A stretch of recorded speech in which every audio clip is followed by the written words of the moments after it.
आज हम लोग एक महत्वपूर्ण टॉपिक पर बात करने वाले हैं। देखिए, पहले तो मैं आपको कुछ 2 मिनट बताना चाहूंगा। जैसे जो केमिस्ट्री हमारा जो सब्जेक्ट है ना, वो कैसे सब्जेक्ट है, जैसे कि देखिए, ये 11 का हो गया, 12th क्लास का हो गया, बीएससी का हो गया, एमएससी का हो गया, ऊपर जितने सारे क्लास है सब एक दूसरे से कनेक्ट है। ठीक है, तो ये टॉपिक जो बेसिक है, और एक तरह से बेसिक के बाद ये एग्जाम में भी आते हैं और हर क्लास में मिलते हैं। तो ऐसे टॉपिक को बच्चों को मुझे नहीं लगता है छोड़ देना चाहिए। अगर कोई बच्चा को पूछे बताइए हाइड्रोजन बॉन्ड क्या होते हैं, तो बच्चा वहां भूल ही जाता है, कैसे बोलो ऐसे करके, है ना। तो उन चीजों को एकदम कंठस्थ करके रखना चाहिए, इंसान को याद करके रखना चाहिए, तब तो आप वो चीज। नहीं तो ऐसा होता है ना कि मान लीजिए आपने 5वीं क्लास पढ़ा कि 6th क्लास पढ़ा, जो भी क्लास पढ़ा, ऐसा कभी नहीं होता है कि आप 9वीं पढ़ने के बाद तो 6वीं क्लास को पढ़ा हुआ भूल जाते हैं। लेकिन ये चीज ऐसा है कि केमिस्ट्री की चीज हम पढ़ते जाते हैं, एक बैग भूलते जाते हैं। ऐसा नहीं करना चाहिए। चलिए, हमारा टॉपिक हमने लिख रखा है यहाँ पर, देखो, इसका नाम है हाइड्रोजन बॉन्ड। मैं बोल दी हूँ वेरी वेरी एमपी, क्योंकि मैं वही टॉपिक को लेके आता हूँ जो हर एक कॉम्पिटिशन एग्जाम के लिए हो गया है ना, और जो इंपॉर्टेंट है उन टॉपिक को मैं लेके आता हूँ। देखिए, हाइड्रोजन बॉन्ड होते क्या है, मैंने यहाँ लिखा है, जब कोई स्ट्रॉन्ग विद्युत ऋणात्मकता वाला तत्व जैसे कि ऑक्सीजन, फ्लोरीन, नाइट्रोजन और सल्फर आदि से सहसंयोजन बंध से जुड़े रहते हैं, तब स्ट्रॉन्ग जो विद्युत ऋणात्मकता वाले तत्व होगा वो सहसंयोजी बॉन्ड बनाते हैं और इलेक्ट्रॉन को अपनी ओर क्या करने लगते हैं, खींचने लगते हैं। और हाइड्रोजन पर आंशिक रूप से धन आवेश आ जाते हैं, और जो ऋण चार्ज वाला परमाणु होगा उसके पास खुद पर आंशिक रूप से ऋण आवेश उत्पन्न कर देगा। तो ऐसी स्थिति में हाइड्रोजन अन्य ऋण चार्ज वाला तत्व से जुड़ करके एक बॉन्ड बना लेते हैं, जिसे हम लोग हाइड्रोजन बॉन्ड के नाम से जानते हैं। तो आपको एग्जांपल में समझ में आएगा ना कि कैसे हाइड्रोजन बॉन्ड बना करते हैं। आप 1 मिनट में समझ जाएंगे, पूरे वीडियो के लास्ट तक आप बने रहिए, आपको समझ में आएगा।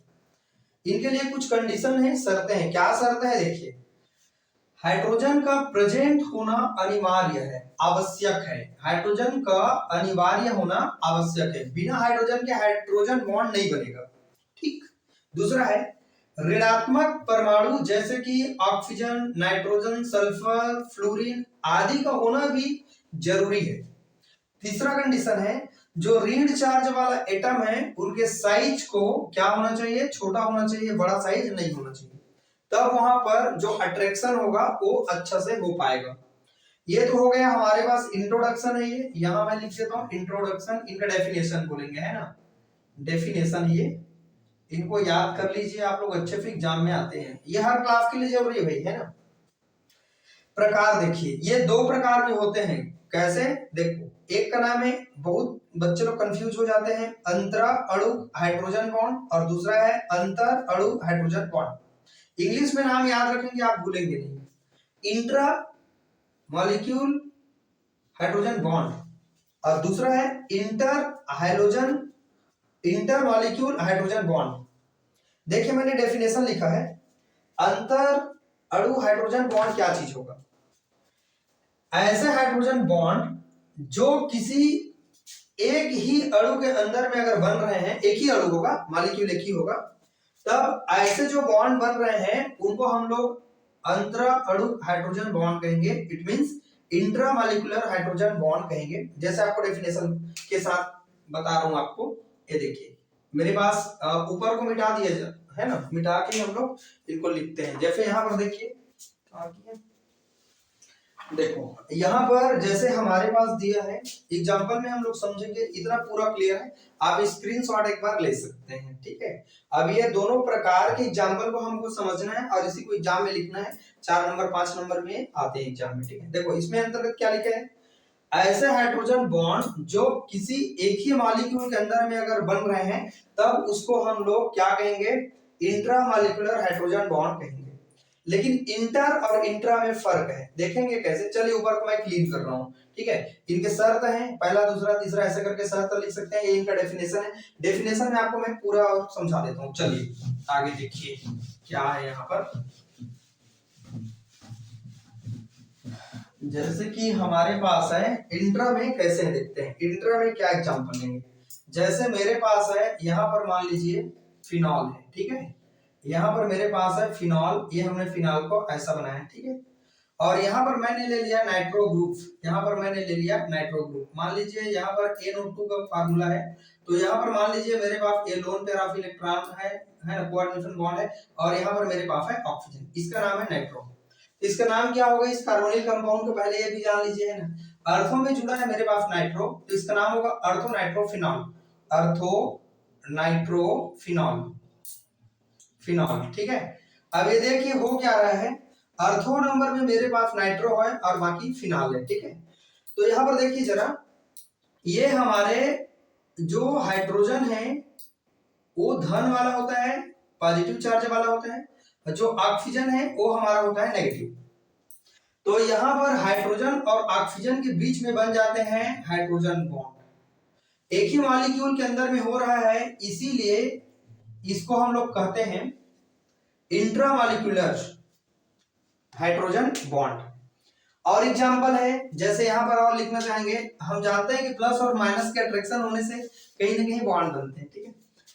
ये देखिए जरा, यहाँ पर मैंने लिखा, यहाँ पर OH, ये भी फिनॉल है, और यहाँ पर C, और यहाँ पर है मेरे पास एल्डिहाइड का फॉर्म है CHO, है ना। तो यहाँ पर मैंने ऑक्सीजन लिखा और यहाँ पर मैंने लिखा हाइड्रोजन। तो अर्थो नंबर में मेरे पास क्या है, देखिए जरा, यहाँ पर एल्डिहाइड है CHO है, और यहाँ पर मेरे पास OH है। होगा क्या कि ये वाला हमारा पॉजिटिव चार्ज होगा और ये वाला हमारा क्या होगा, नेगेटिव चार्ज होगा। तो प्लस और माइनस के अट्रैक्शन से एक बन जाते हैं, हमारे पास बन जाते हैं बॉन्ड, उस बॉन्ड का नाम है हमारे पास हाइड्रोजन बॉन्ड। तो ये बॉन्ड हमने बना दिया। और एग्जांपल ले सकते हैं, एग्जांपल नंबर दूसरा है, एग्जांपल नंबर तीसरा है। इतना आप पेपर में लिख के आइएगा, आपको कोई टेंशन नहीं होगा। यहाँ है मेरे पास फिनॉल है सेम। यहाँ पर जो मैंने एल्डिहाइड लिया है, इनको मैंने एसिड में कन्वर्ट कर दिया। मान लीजिए मेरे पास ये एसिड है, ठीक है, COOH है, ठीक। तो यहाँ का जो हाइड्रोजन है ये पॉजिटिव चार्ज वाला होता है, डेल्टा पॉजिटिव होगा, और ये वाला डेल्टा क्या होगा, मेरे पास नेगेटिव होगा। तो पॉजिटिव और नेगेटिव के कॉम्बिनेशन से बॉन्ड बनते हैं, तो इस बॉन्ड का नाम है हाइड्रोजन बॉन्ड। कौन सा बॉन्ड, हाइड्रोजन बॉन्ड। इस तरह से यहाँ 3 एग्जांपल हम लोग इसके थ्रू समझ गए कि हमारे पास इंट्रामॉलिक्यूलर हाइड्रोजन बॉन्ड क्या होते हैं। एक बार देखिए, खुद के मॉलिक्यूल के अंदर में हो रहा है तो इनका नाम होता है अंतरा अणु हाइड्रोजन बॉन्ड।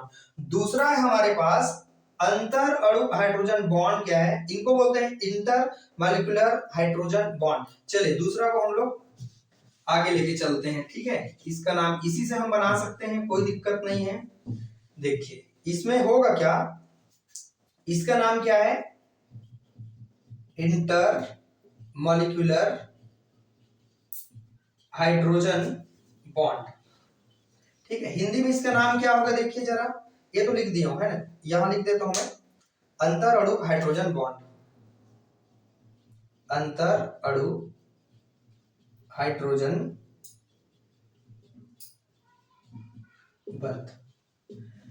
इसमें क्या होगा, देखिए, ऐसे हाइड्रोजन बॉन्ड जो किसी एक अणु नहीं बल्कि किसी भिन्न भिन्न या अलग अलग बोल सकते हैं, है ना, भिन्न बोल सकते हैं,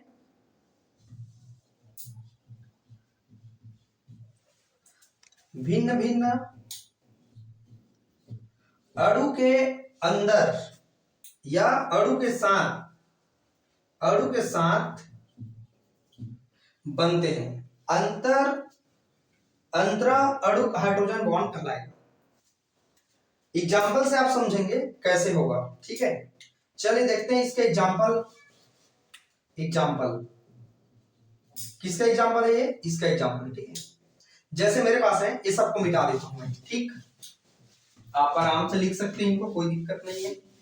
देखो दूसरा का हमारा जो एग्जाम्पल है, तो अलग अलग मॉलिक्यूल्स होंगे। जैसे मेरे पास है एग्जाम्पल में वाटर के बीच हाइड्रोजन बॉन्ड, ठीक है।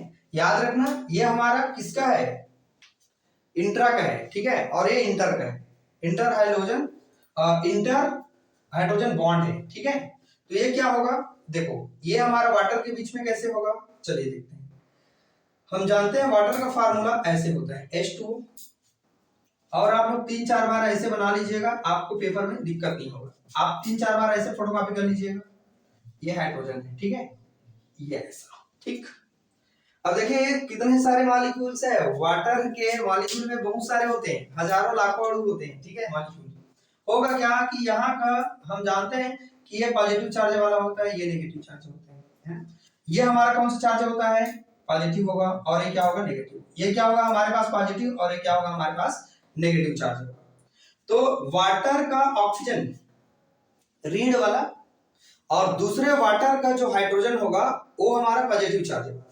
उनके मध्य में बन जाते हैं एक बॉन्ड, और इसको डॉट लाइन से दर्शाते हैं हाइड्रोजन बॉन्ड को। ठोस लाइन से नहीं दर्शा दीजिएगा, सॉलिड लाइन से नहीं दर्शाने, क्यों, ऑक्सीजन में बॉन्ड बनाने की क्षमता 2 ही होता है, 3 बॉन्ड आपको नहीं बनाना है, तो यहाँ डॉट डॉट हमने शो करा।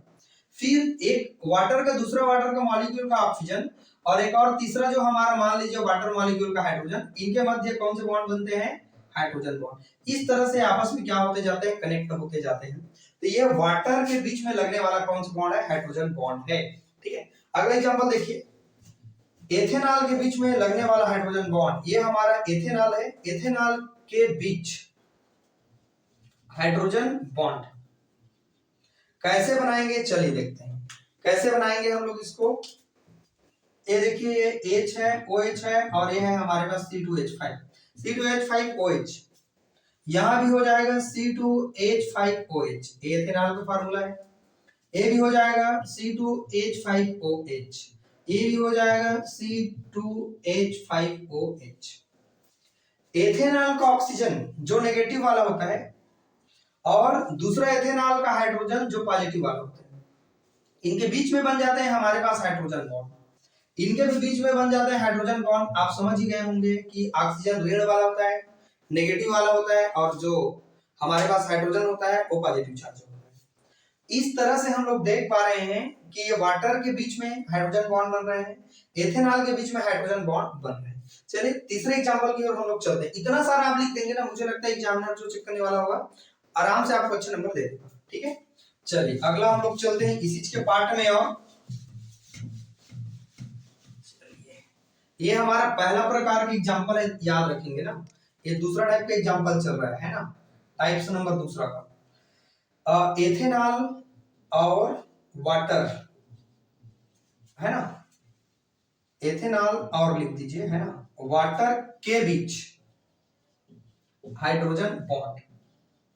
तभी तो बोलते हैं ना कि जब वाटर में जब एथेनॉल को जब मिलाते हैं तो वो घुल जाते हैं, सॉल्युबल हो जाते हैं। क्यों, इसलिए घुल जाते हैं क्योंकि वहां पर हाइड्रोजन बॉन्ड फॉर्मेट करते हैं, ठीक, बनाते हैं। चलिए देखते हैं। ये हमारा सबसे पहले हम लोग बना लेते हैं एथेनॉल, C2H5, ये हमारा एथेनॉल है, ठीक है। अगला क्या है हमारे पास, वाटर, ये हमारे पास वाटर है। फिर एथेनॉल बनाइए आप, ये एथेनॉल है। फिर वाटर बनाइए आप, ये हो जाएगा हमारे पास वाटर। कुछ घबराने की दिक्कत नहीं है, बच्चे ऐसा लिखना चाहिए, एथेनॉल वाटर, एथेनॉल वाटर। एक को देखें, उनको फोटोकॉपी करते जाइए, ठीक है। आगे यहाँ पर फिर हो जाएगा एथेनॉल का सूत्र C2H5, ठीक है।